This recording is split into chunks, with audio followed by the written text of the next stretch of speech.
Hey there, comic book fans. I'm back from the comic shop again this week.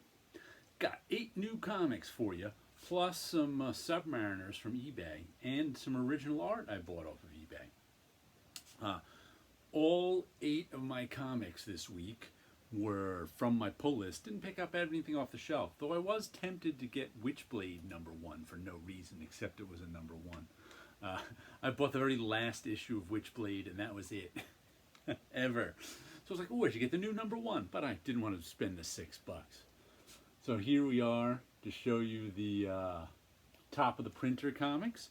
We've got Tales of Suspense #89 from the 60s, and Mudman issue #3 from the 20 teens.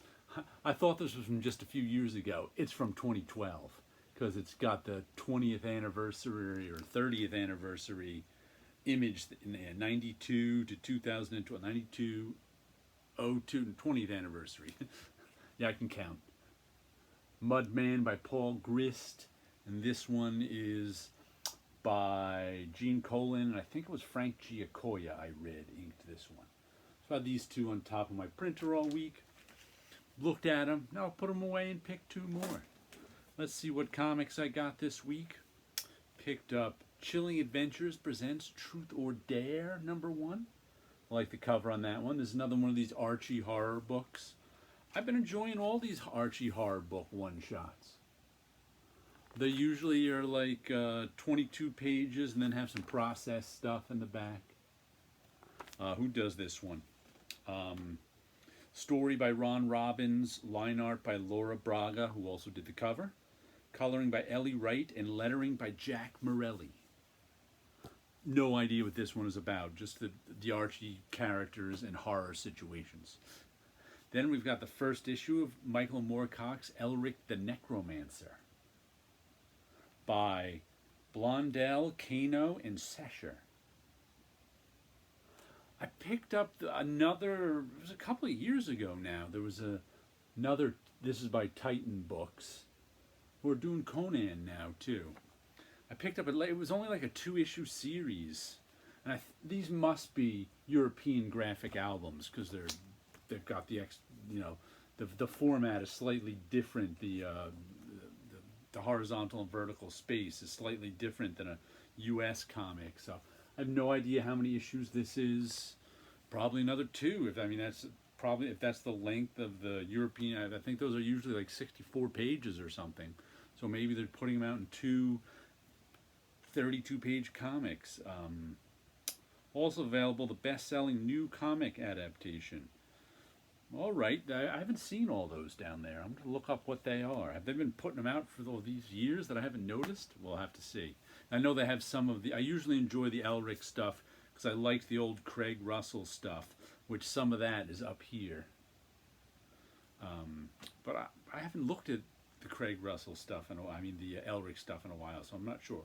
Here's Napalm Lullaby #5. I guess I put this on my pull list. I think for the first 3 issues, I was like, do I like this? Do I not like this? And I'm still not 100% sure if I like it or not. It's in this weird nether area where sometimes I like it, sometimes I can't figure out what's going on.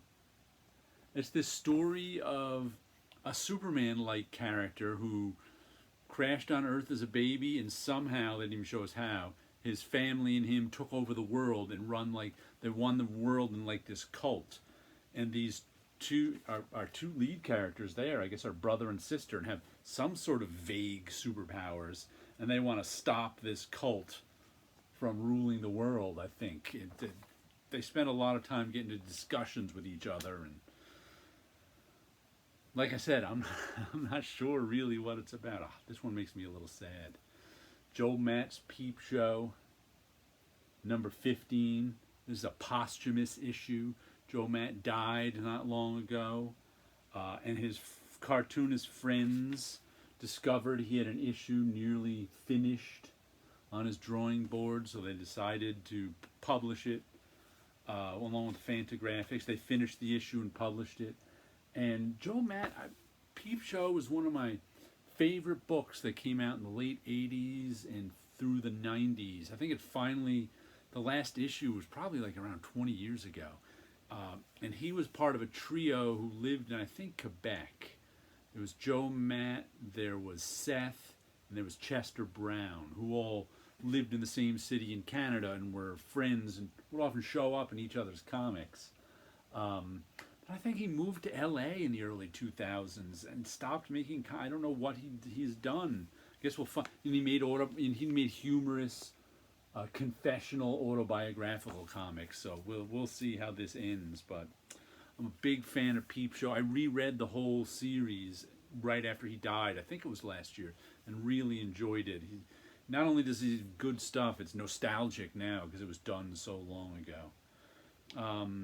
Then we got Plastic, issue number 2. This is one that went right on my pull list because I like the creative team. And I bought their last 2 series, which are usually minis. Doug Wagner, story. Daniel Hilliard, art and cover. Michelle Madsen, color. And Ed Dukeshire on the letters. And this one, they did, what was it? Plush, which was about corrupt hillbilly cops versus furries. They did one Vinyl, which was, what was it? That was the cult against the serial killer. You get some weird matchups in this stuff. And this one, I think, there was originally a series called Plastic, which I never got. I only jumped on their second series. So this is Plastic, Death and Dolls. I think this one's also about a serial killer. And there's just crazy stuff going on in these. Then we got Rifters number 2. I liked the first issue of this one. Who's doing this one? Writers, Brian Poshen and Joe Troman. Chris Johnson, the artist. Mike Englert, the colorist. Joe Sabino, the letterer. And on this is the one where they invented time travel and it became a commercial product. And of course, people messed everything up.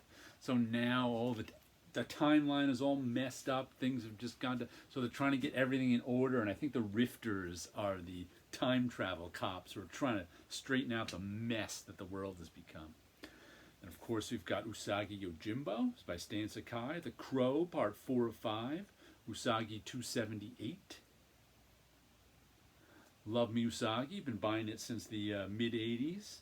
And in this one, that's his cousin who's captured by these bandits. And Usagi's got to go save him. There's also his 2 bounty hunter friends whose names I can never remember, even though I know them. At least I can never remember them when I'm doing a video. They're there to help him. So Usagi's got to confront these bandits and save his cousin. Looks like there's trouble. Always fun. Always enjoy Usagi. Let's see, the last one from my pull list is What's the Furthest Place from Here? By, let's see, Dylan Burnett art. So they got a different artist on this one. Writing, Tyler Boss and Matthew Rosenberg. Hassan Osman El-How is lettering. Roman Titov is coloring. Usually I think Matthew Rosenberg is the usual artist. I think he's the... But they've been actually using other artists on this. And I haven't liked kind of the other artist books as much. But okay. I like that cover, though. That cover's got a very Seth feel to it. Very Clyde fans feel to it. I wonder does it tell you who did the cover by Tyler Boss? Oh, so I guess Tyler Boss is the usual artist, not Matthew Rosenberg. Matthew Rosenberg and Tyler Boss are both credited as writing, but I guess Tyler Boss is the actual artist on the issue, usually. But this is the one where there are kids living and no adults around. In some future, the adults had to leave the kids on their own, and the kids, they lived in different neighborhoods in the city. Then they all went out. They all left the city after the first story arc, and things have been going on since then. All right, let me show you the Submariner. I've been buying off of eBay the 10th anniversary Submariner cover. Marvel 10th anniversary covers are the ones in a box. For some reason, I particularly like this Submariner era of them. A lot of good artists doing them. So I decided I wanted to collect all 15 of them. At first, I thought there were only 14. Then last week, I showed you a special. There was a 15th. So I think I'm down to only needing one. I probably had about 6 or 8 to begin with. But this is 43. I think this is Gil Kane and Frank Giacoya's. Giacoya's been inking them on these ones. Then we've got 44, a classic Human Torch Submariner. Just like the Golden Age, you know, this is not the Golden Age Human Torch. I think this, I don't remember who did this one. I think it was Giacoya. I'm not sure if that's Kane or not. It doesn't have any Kane's tails. Can't remember who did that one. But it was funny because these last ones, I've been paying about 10 to 12 bucks with shipping and tax included for these. But like to track this one down, it was looking to be like 20, 25 bucks. I didn't want to spend that. So I ended up getting it with two others, which I didn't, not 10th anniversary ones from just before it, but I didn't have them. So I got 41. This is Tosca and Marie Severin. And then 42, which is Gil Kane and Giacoya again on the cover. But all three of these were 28 bucks. So I figured better to buy all three of these at 28 bucks than to spend 20, 25 on just this one. And it's in pretty nice shape too. There's a little browning on this one's tough to get in nice shape. But the prices are so all over the place. Sometimes like the $25 one was in super crappy shape. And it was like, why am I going to pay $25 for a super crappy one? So it was like weird. That's why I found it better I eventually decided to just get all three. And then I'll show you a piece of original art I got, which is on a blank cover. And I had this one a couple of months ago. I was showing you, I was telling you, and probably on my Friday night show I was talking about it, how I occasionally go on eBay and look for original art blank covers that someone has drawn on. You can get them for 50 to 100 bucks. Sometimes I buy them just because I like to, support the artist. And I saw this one, I really liked it. It was nice, and it's just.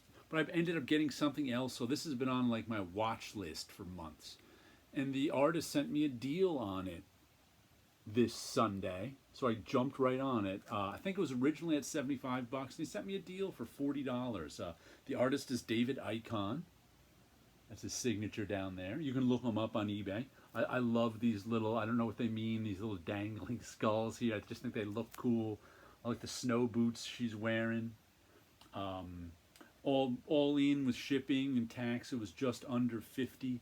He even sent me this nice little sketch to say thank you. If you look him up on eBay, once again, David Icahn, I-C-O-N, he's got a lot of art cards, baseball card size with nice little drawings on them. I like this one. I thought that one was particularly nice. I mean, that's practically an art card too, so that's really cool. Like I said, original art, liked it, good stuff. I'll show you a little of my original art down here. What do I have? Dreams of Things 239. I like the way this one came out. 4 heads all kind of spinning around one another. There, I won't make you too dizzy. This is, of course, done with India ink and marker. Copic and Blick and Affinity marker. I got 3 different marker types I use on it. I like the way it came out. Lots of colors, lots of textures, lots of faces. And I also, let me show you a little of my new style I've been working on. Instead of the marker, I've been using colored ink.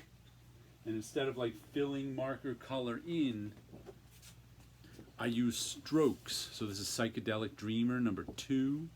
You can see that like all that is all strokes of color, all that is strokes of ink color. So it's sort of a different technique. And there's no modeling. Rather than using like a watercolor technique, there's no modeling in it.